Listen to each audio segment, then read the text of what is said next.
Hi friends, నా పేరు శ్యామ్. మీరు చూస్తున్నది శ్రేయాస్ ఇన్ఫోటెక్ టెక్ ఛానల్.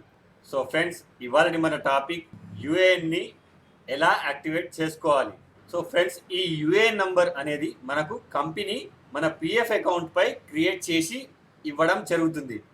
ఈ క్రియేట్ అయిన యుఏఎన్ నంబర్ని మనం ఆన్లైన్లో యాక్టివేట్ చేసుకొని అందులో బ్యాంక్ అకౌంట్, పాన్ కార్డు మరియు ఆధార్ కార్డ్ ఈ మూడు మనము పర్సనల్గా నమోదు చేసుకోవాల్సి ఉంటుంది. కానీ కొన్ని కంపెనీలు వాళ్ళ ఎంప్లాయీస్కి కంపెనీ హెచ్ఆర్ దీన్ని విధిగా యాక్టివేట్ చేసి ఎంప్లాయీస్కి ఇవ్వడం జరుగుతుంది. కొన్ని కంపెనీస్ కేవలం యుఏఎన్ మాత్రమే జనరేట్ చేసి ఎంప్లాయీస్కి ఆన్లైన్లో మీరు మిగతా కేవైసీని చేసుకోండి అని చెప్పేసి ఇవ్వడం జరుగుతుంది. సో ఎవరైతే కేవలం యుఏఎన్ నంబర్ మాత్రమే పొందారో వారు ఆ యుఏఎన్ నంబర్కి మొబైల్ నంబర్ ఎలా లింక్ చేసుకోవాలి ఈ వీడియోలో మనము వివరంగా చూద్దాం. సో ఫ్రెండ్స్, ఫస్ట్ ఎప్పటిలాగా మనము ఆన్లైన్లో యుఏఎన్ పోర్టల్ ఓపెన్ చేద్దాం. సో ఫ్రెండ్స్, ఇక్కడ యుఏఎన్ పోర్టల్ ఓపెన్ అయ్యాక మన దగ్గర పాస్వర్డ్ లేదు కనుక మనం లాగిన్ కాలేము. అలాగే మనం పాస్వర్డ్ క్రియేట్ చేసుకోవాల్సి ఉంటుంది. మన యుఏఎన్ మనకు యాక్టివేట్ అయి ఉందో లేదో తెలియదు. సో అది తెలుసుకోవాలంటే ఫస్ట్ మనం ఇక్కడ ఫర్గెట్ పాస్వర్డ్ పై క్లిక్ చేయాల్సి ఉంటుంది. సో అలా ఒకసారి క్లిక్ చేసిన తర్వాత మన యుఏఎన్ నంబర్ ఇక్కడ యాక్టివేట్ అయి ఉందో లేదో మనకి ఇక్కడ క్లియర్గా మెసేజ్ ఇవ్వడం జరుగుతుంది. Your UAN is not active. So మనకు ఇప్పుడు మన యుఏఎన్ నంబర్ యాక్టివేట్లో లేదని మనకు తెలిసిపోయింది. సో నెక్స్ట్ ప్రాసెస్లో ఎలా యాక్టివేట్ చేయాలో చూద్దాం. ఒకసారి స్క్రీన్ విండో క్లోజ్ చేశాక మనకి ఇక్కడ యాక్టివేట్ యుఏఎన్ అనే ఆప్షన్ ఇవ్వడం జరుగుతుంది. సో దాన్ని సెలెక్ట్ చేసుకున్న తర్వాత మనకి ఈ విండో ఓపెన్ అవుతుంది. సో ఈ విండోలో మనము మన యుఏఎన్ నంబర్ ఇక్కడ ఎంటర్ చేయాల్సి ఉంటుంది. తర్వాత ఈ సెకండ్ విండోలో మెంబర్ ఐడి అనేది మనకు అవసరం లేదు. ఒకవేళ మనకు యుఏఎన్ నంబర్ మన హెచ్ఆర్ ఇవ్వకపోతే మనం ఈ మెంబర్ ఐడిని ఎంటర్ చేయాల్సి ఉంటుంది. సో మనకు ఎలాగో యుఏఎన్ నంబర్ ఉంది కాబట్టి ఈ మెంబర్ ఐడిని వదిలేయండి. సెకండ్ ఆప్షన్ ఇక్కడ ఆధార్. ఈ ఆధార్ అనేది ఇక్కడ మనకి ఆధార్ కార్డులో ఉన్న ఆధార్ నంబర్ మాత్రమే ఇక్కడ ఎంటర్ చేయాల్సి ఉంటుంది. సో థర్డ్ ఆప్షన్ అనేది నేమ్. ఈ నేమ్ అనేది మనము పిఎఫ్లో ఉన్న పేరు కాకుండా యాజ్ ఇట్ ఈజ్ మన ఆధార్లో ఎలాగైతే పేరు ఉందో అలాగే మనము ఎంటర్ చేయాల్సి ఉంటుంది.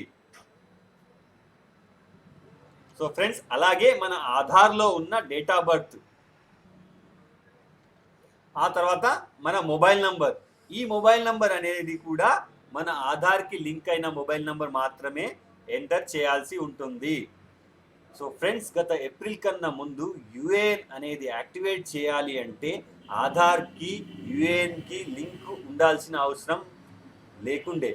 సో గత ఏప్రిల్ తర్వాత ఆధార్కి పిఎఫ్కి అనేది లింక్ ఉంటేనే మనము ఇక్కడ మన యుఏఎన్ నంబర్ని యాక్టివేట్ చేసుకోగలుగుతాము.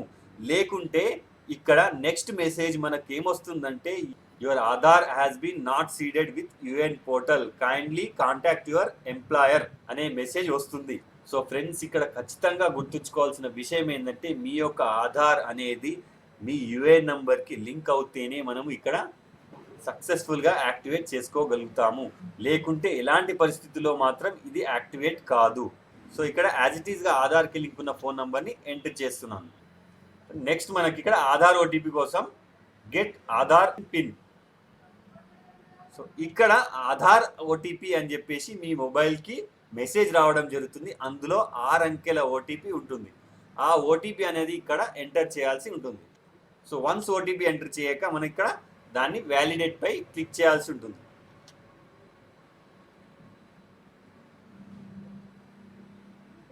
సో ఫ్రెండ్స్, ఇక్కడ చూడండి, your UAN has been activated successfully and the default password has been sent to your registered mobile number. Kindly change your default password using the change password functionality upon successfully login.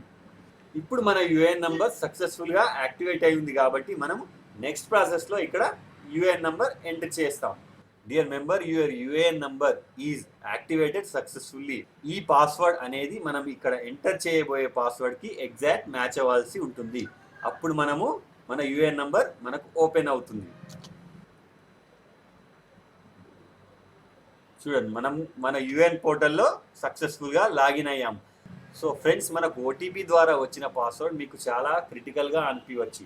ఆ పాస్వర్డ్ని మీరు మీ పర్సనల్గా change చేసుకోవాలనుకుంటే ఇక్కడ manage అనే ఆప్షన్లో change password అనే option ఉంటుంది. అది ఎలా చేంజ్ చేయాలో నెక్స్ట్ వీడియోలో నేను మీకు వివరంగా చెప్తాను. అంటిల్ ఫ్రెండ్స్, మా వీడియో మీకు నచ్చితే లైక్ చేయండి, సబ్స్క్రైబ్ చేయండి మరియు షేర్ చేయడం మర్చిపోకండి. ఇలాగే మరిన్ని ఈపీఎఫ్ఓ సమాచారం కోసం నెక్స్ట్ వీడియోలో కలుద్దాం. Bye friends.